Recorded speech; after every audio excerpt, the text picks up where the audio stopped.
Kenapa mesti membuka dan menyudutkan yang lama? Itu judul yang Windy pilih. Ya, judul ini jadi sebuah materi dan bahan serta konten Windy 17 April 2021. Karena setiap hari smartphone ada di genggaman Windy seperti halnya Anda mungkin. Maka jadilah smartphone ini menjadi pewarta elektronik bagi saya, Windy. Dan saya kaget saat ada seorang teman sesama pemandu wisata dari Bali yang mengirimkan video ke saya. Yang entah apa isinya, saya juga belum tahu karena saya harus mencari koneksi hotspot atau wifi free ke tempat saudara untuk membuka video tersebut. Setelah dapat yang Windy inginkan, akhirnya Windy bisa memutar dan memainkan video yang ada di smartphone kiriman teman Windy dari Provinsi Bali yang sering kali Windy mintain tolong untuk mempersiapkan kedatangan Windy beserta tamu-tamu Windy di Tanah Dewata yang memiliki 8 kabupaten dengan satu kodia dengan berluas hingga 5.780,6 km persegi tersebut. Saat mengirim video tersebut, teman saya bertanya, "Win, bagaimana menurut kamu dengan video tausiah ini?" Saya sempat berpikir. Saya kenal baik teman saya yang mengirim video pada tanggal 15 April 2021 lalu itu. Bukankah dia beragama Hindu? Itu pertanyaan yang ada di dalam hati Windy. Mengapa ada istilah tausiah? Nah, setelah Windy putar video tersebut dari awal hingga akhir, yang ternyata berisi video berupa tausiah dari Ibu Desa Made Darmawati SPD MM yang dalam track edukasi beliau konon telah atau belum, Windy tidak tahu juga, setelah bergelar doktor, sebuah strata gelar tertinggi dalam pendidikan di Indonesia. Atas dasar kiriman dari teman Windy yang sama-sama berprofesi sebagai pemandu wisata inilah Windy terpikir ide untuk membuat konten multimedia ini, apalagi dia meminta pendapat Windy sebagai seorang muslimah. Jujur, setelah mendengarkan tausiah beliau, saya yang muslimah sejak lahir prihatin dan sedih. Mengapa Bu Desa Made itu terlalu berani kalau menurut Windy. Dan menurut Windy lagi, apa yang disampaikan oleh Bu Desa Made itu merupakan orasi histori dengan judul atau tema "Mengapa Saya Masuk Islam?", bukan tausiah atau pengajian. Karena bila tausiah dalam pengertian Windy, pemberi tausiah saat menyampaikan tausiahnya akan membawa serta dasar Quran, hadis, bahkan serta tafsir dari ulama tempo dulu yang sudah sampai pada tataran waliullah, kekasihnya Allah.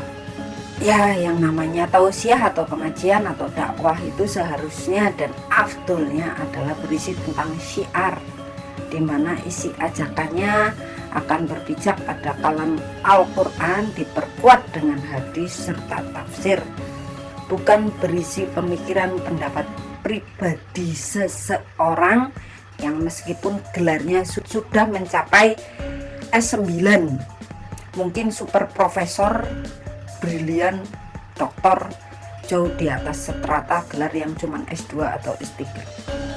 Tetapi bila yang dibicarakan menurut pendapatnya atau menurut pengalaman dan pemahaman dia adalah tidak bisa menjadi sebuah dasar empiris sebuah ilmu, apalagi dalam bidang religi.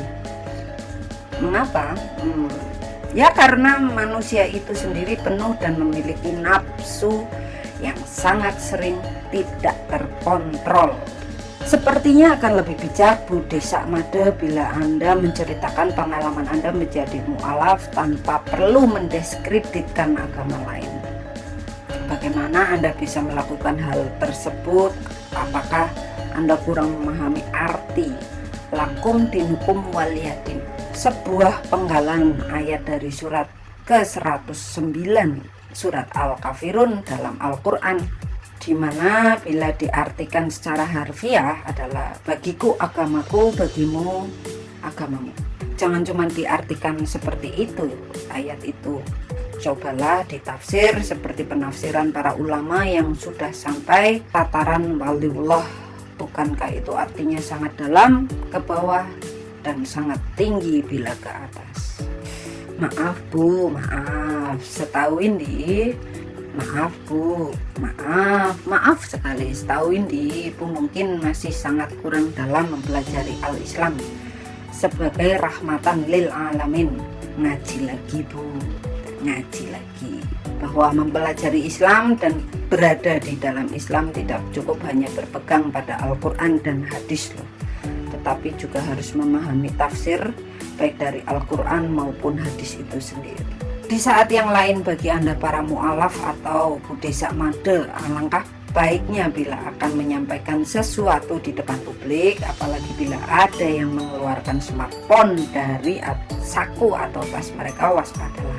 Setiap orang sekarang ini adalah wartawan yang sangat bisa mempublikasikan apa saja meskipun mereka tidak tahu bagaimana menyampaikan berita secara formal seperti yang biasa dilakukan oleh wartawan yang telah terlatih dan profesional. Mereka, para netizen di Indonesia, juga kurang sadar bahwa di negeri yang berpenduduk lebih dari 270 juta jiwa ini berlaku UU ITE, di mana sebenarnya hak-hak seperti itu agak dibatasi. Windy setuju dengan orasi balik Pak Gede Pasek Suardika GPS sebagai jawaban atas orasi Budesa Made.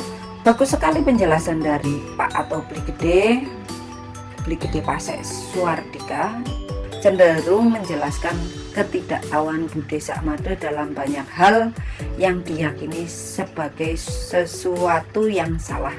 Di sisi lain, Pak atau Bli Gede Pasek Suardika juga bersifat mendinginkan emosional masyarakat Hindu Bali yang merasa disudutkan dan dinistakan dengan pernyataan-pernyataan Budesa Made tersebut.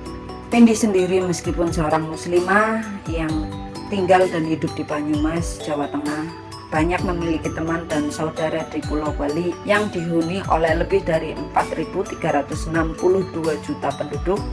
Windy juga punya saudara yang begitu baik, di mana dia sendiri seorang pedandel. Semuanya sama menurut Windy, teman di bawah naungan Sang Saka Merah Putih, berbahasa satu bahasa Indonesia dan berbangsa satu bangsa Indonesia. Mari jaga keragaman dan kebinekaan ini dalam pluralisme kehidupan, yang jangan saling ada benci, jangan saling ada yang menodai, karena pahamilah dari awal bangsa Indonesia dari awal tidak akan terbentuk bila tidak ada kepluralismean dan kebinekaan di dalamnya. Untuk teman dan rekan sejawat Windy di Bali, Windy sebagai muslimah yang beragama sama dengan Budesa Made, mohon kiranya teman-teman di sana bisa memaafkan Budesa Made. Ikut saja petuah Pak atau Bli Gede Pasek Suardika, biarkan karma yang bicara dan bekerja.